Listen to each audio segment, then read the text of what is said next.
Halo teman-teman, pertemuan kali ini kita akan mempelajari cara untuk login ke halaman admin website berbasis WordPress dan mengenal fitur-fitur dasar yang ada di halaman admin tersebut.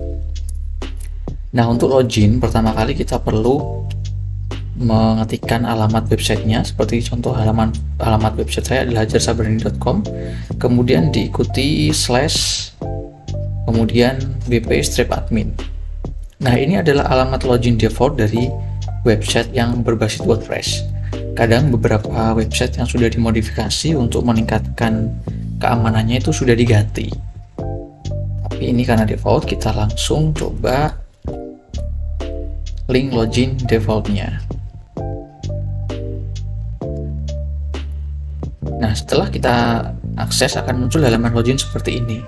Teman-teman yang perlu lakukan adalah tuliskan username dan passwordnya yang sudah diberikan oleh pembuat website, atau jika melakukan instalasi sendiri maka itu tentunya teman-teman tahu untuk username dan password saat melakukan instalasi. Nah, ada beberapa saran untuk yang login ini. Yang pertama adalah username-nya ini jangan pakai admin. Jadi teman-teman bisa gunakan nama lain, nama pribadi juga boleh, yang penting jangan admin, karena admin itu rentan untuk di hack ya, atau dibobol. Nah, untuk mengatasinya kita bisa pakai nama lain yang tidak bisa ditebak atau sulit untuk ditebak. Nah, setelah diisi lengkap, teman-teman bisa klik log masuk.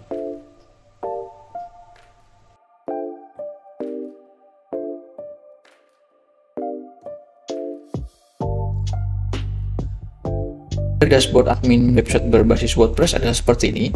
Di sebelah kiri ini adalah menu-menunya. Kemudian di bagian atas ini ada menu-menu yang sama dengan fungsinya dengan sebelah kiri, tapi ada akses cepat di sini. Jadi ada beberapa menu yang ditampilkan cepat di sini.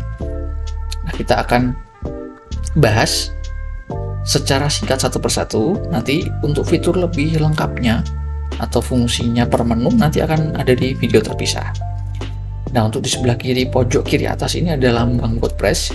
Ini akan menuju ke menu-menu yang berhubungan dengan halaman WordPress yang secara resmi. Ada laman wordpress.org, kemudian ada dokumentasi tentang WordPress itu sendiri, kemudian ada tentang link belajar WordPress, ada bantuan dan umpan balik. Ya, sebelah kanannya ada nama website kita. Punya saya adalah Hajar Sabrani. Di sini ada 3 menu.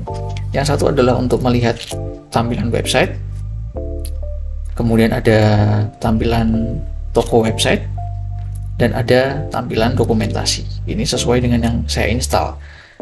Beberapa website defaultnya hanya yang atas sendiri. Kunjungi situs ini untuk melihat tampilan website, kita bisa coba cek. Nah, ini akan muncul di halaman lain tampilan website kita, teman-teman. Untuk mengecek tampilannya seperti apa, pakai menu itu. Nah, untuk yang bawahnya ini adalah toko. Kalau kita sudah install plugin e-commerce, itu bisa muncul menu ini. Ataupun kita juga install plugin dokumentasi, akan muncul menu juga. Nanti kita akan bahas terpisah.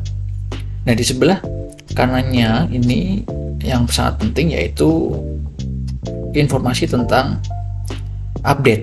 Jadi ada yang perlu diupdate di website kita. Ini ditampilkan di sini ada 7 item yang perlu diupdate. Nanti kita akan coba akses. Kemudian sebelah kanannya ini adalah informasi tentang komentar. Ada 1 komentar itu yang belum diproses, entah itu dibalas ataupun di approve, kita belum proses, ini akan muncul nomor 1. Kemudian sebelahnya ada akses cepat untuk membuat konten baru, baik berupa post atau artikel, ada juga berupa media, gambar ataupun video, ada juga yang berupa halaman dan lain sebagainya. Nanti kita bahas lebih lanjut. Kemudian di sebelahnya ini adalah plugin-plugin yang sudah kita install, ada juga beberapa akses cepatnya di sini. Nah, kita akan langsung ke menu dasar websitenya dulu. Kita akan lewati dulu plugin-pluginnya yang seperti Yoast ini, Hostinger dan lain sebagainya. Nanti kita akan bahas untuk yang menu-menu dasarnya dulu. Nah, kita langsung kepada menu dashboard, teman-teman, yang berwarna biru ini yang aktif ya. Dashboard ini yang aktif adalah yang di tampilan sini, teman-teman. Di sini ada aktivitas, ada postingan yang sudah di tampilkan, ada kesehatan website kita, ada statistik website kita. Nah, dashboard ini kita bisa atur di opsi layar.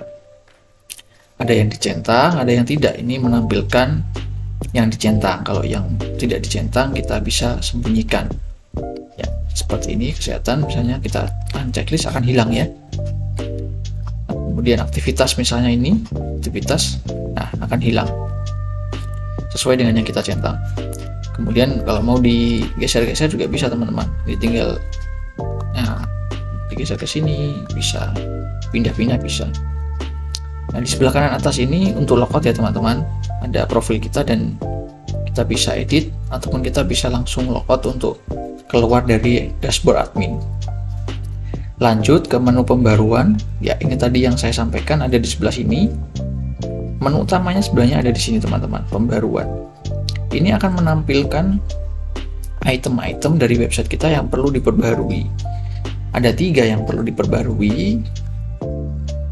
Jenisnya kita tunggu sampai muncul. Yang pertama adalah tema. Yang pertama adalah software dari WordPress itu sendiri. Nah, jika ada yang perlu diperbarui di sini akan ada muncul teman-teman. Tapi ini sudah memiliki versi WordPress terbaru, jadi akan keterangannya seperti ini. Versinya 652 yang terbaru sekarang ya. Kemudian yang kedua ada plugin. Nah, plugin ini ada 7 yang perlu diperbarui ternyata, akan muncul di sebelah sini. Kemudian yang ketiga ada tema. Tema yang bagian bawah ini, jika ada yang perlu diperbarui juga akan muncul di sebelah sini. Nah, untuk pembaruan ini, untuk WordPress itu bisa langsung diperbarui di sini. Tapi untuk plugin, saran saya adalah agar bisa diperbarui satu persatu untuk meminimalisir error. Teman-teman bisa ke menu plugin di bagian bawah sini. Nanti akan saya jelaskan. Tapi kalau di sini juga kita bisa satu-satu klik perbarui ini ya. Tapi nanti lebih enak di menu plugin. Nanti akan saya jelaskan. Kalau di semua gini bisa juga, tapi berisiko. Kalau nanti ada plugin yang error, nanti website kita akan tidak bisa diakses. Jadi direkomendasikan satu persatu.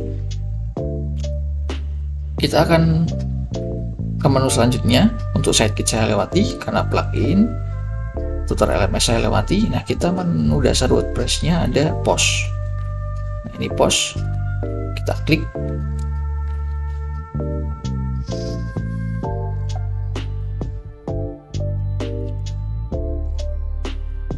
Ya, teman-teman, ini akan menampilkan konten berupa artikel yang kita sudah posting di website kita, baik yang telah terbit maupun yang masih draft. Nah, jadi kalau draft akan ada menunya di sini, telah terbit di sini, kalau semua tampilannya di sini. Tinggal kita klik ya. Secara default akan memunculkan semuanya. Yang draft akan ada keterangannya draft seperti ini. Di sini juga akan memunculkan kategori dari artikelnya, kemudian tag dari artikelnya, kemudian keterangan SEO-nya kalau kita sudah install plugin SEO. Kemudian di sini kita juga bisa filter. Untuk tindakan masalnya bisa kita edit atau kita hapus secara massal. Kita bisa filter semua tanggal atau kita mau cari postingan yang dari tanggal berapa. Kategorinya kita bisa juga filter juga. Kemudian semua skor SEO kita bisa filter. Kemudian skor keterbacaan juga kita bisa filter. Untuk search bisa dari sini ya, berdasarkan judul tinggal kita ketik, cari post, nanti akan muncul di sebelah sini. Kemudian untuk melakukan pengeditan kita bisa melalui tombol-tombol di sini, ada untuk edit, kemudian atau sunting ini ya, kemudian edit cepat untuk menghapus tong sampah, atau untuk melihat tampilan preview kita bisa pratinjau. Nanti untuk lebih dalamnya akan di video terpisah untuk fitur post ini. Untuk tambahkan post baru bisa melalui menu sini ataupun juga bisa lewat sini teman-teman. Untuk menambahkan kategori juga bisa di sini, menambahkan tag di sebelah sini.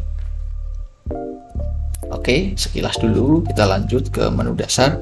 Better Docs ini adalah plugin, kita lewati. Nah, untuk media ini berfungsi untuk mengelola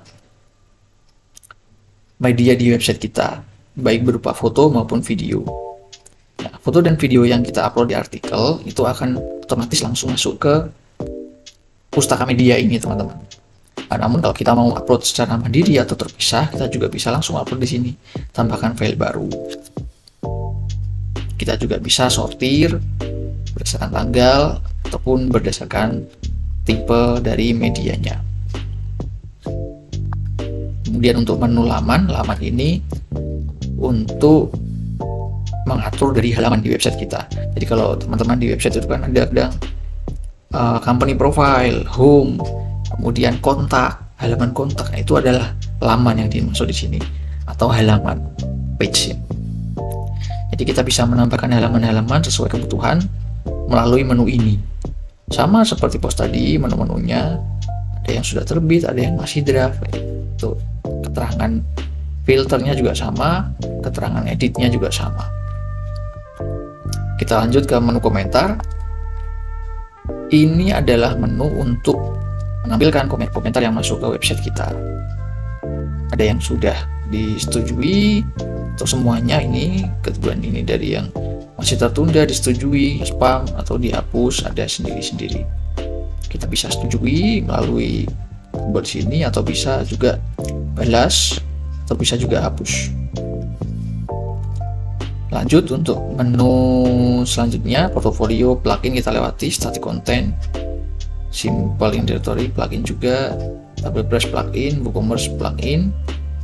Nah, ini plugin untuk e-commerce ya, kita lewati dulu. Analitik, pemasaran juga satu paket.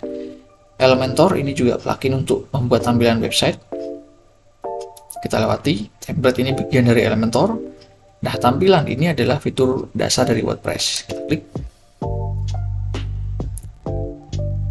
Nah, di sini kita bisa memperbarui tema dari website kita. Akan muncul notifikasi jika ada yang perlu diupdate.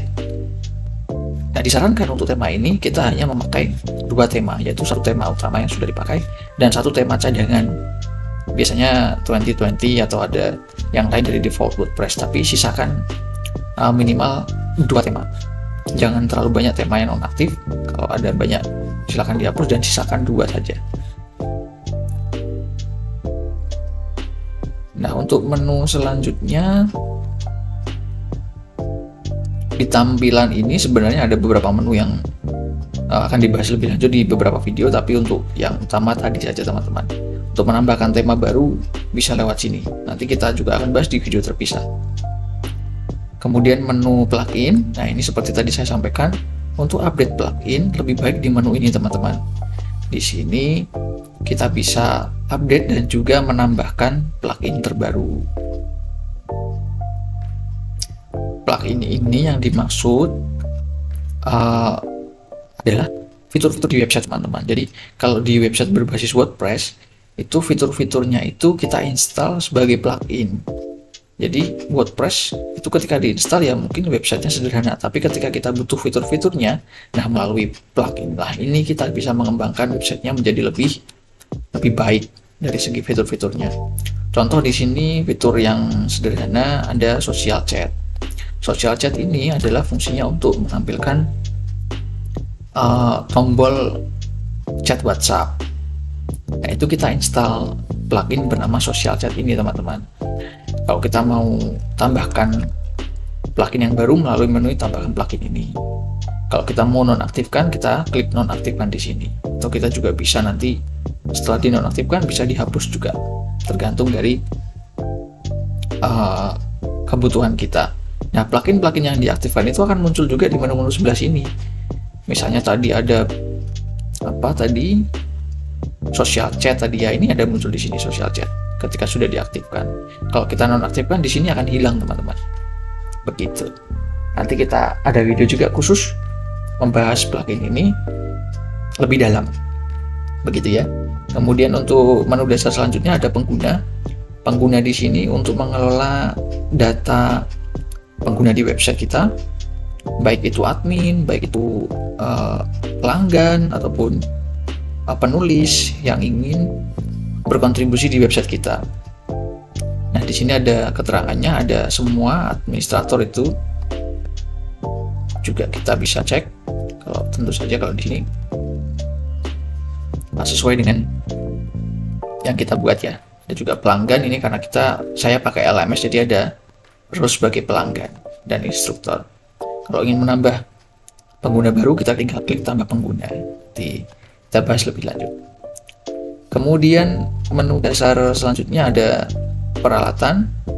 Peralatan ini memunculkan tools-tools yang kita sekiranya butuhkan di WordPress. Seperti di sini toolsnya itu ada import dan ekspor.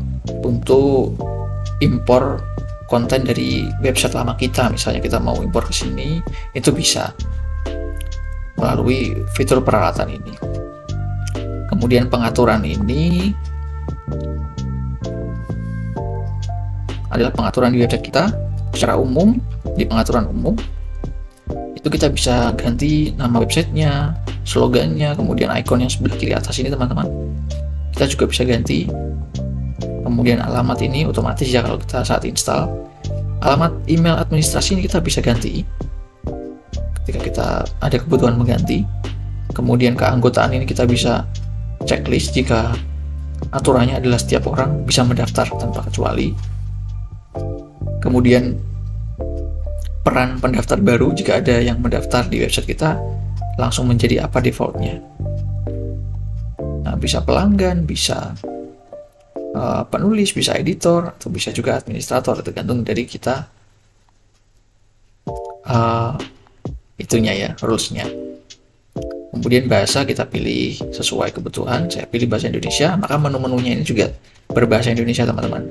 Sudah waktunya Jakarta, format tanggalnya disesuaikan, format waktunya disesuaikan. Kemudian hari dimulai dari hari Senin, pengaturan websitenya. Jadi kalau ada konten-konten yang membaca hari tanggal, itu akan dimulai dari hari Senin. Kalau sudah perubahannya nanti diklik simpan saja. Nah, untuk menu-menu yang lain nanti kita akan pelajari sambil jalan. Jika ada yang penting nanti saya pasti akan buatkan videonya secara terpisah. Nah, untuk menu-menu yang di bawah ini adalah plugin semua teman-teman, jadi akan saya lewati dulu. Untuk pertemuan kali ini, demikian itu adalah sekilas dari pengenalan bagaimana cara login ke halaman administrator website berbasis WordPress. Sangat mudah teman-teman, menunya tidak terlalu banyak yang dasar. Nanti itu juga akan ada video terpisah untuk mendalami menu-menu tersebut secara lebih mendalam. Semoga panduan ataupun video tutorial ini bisa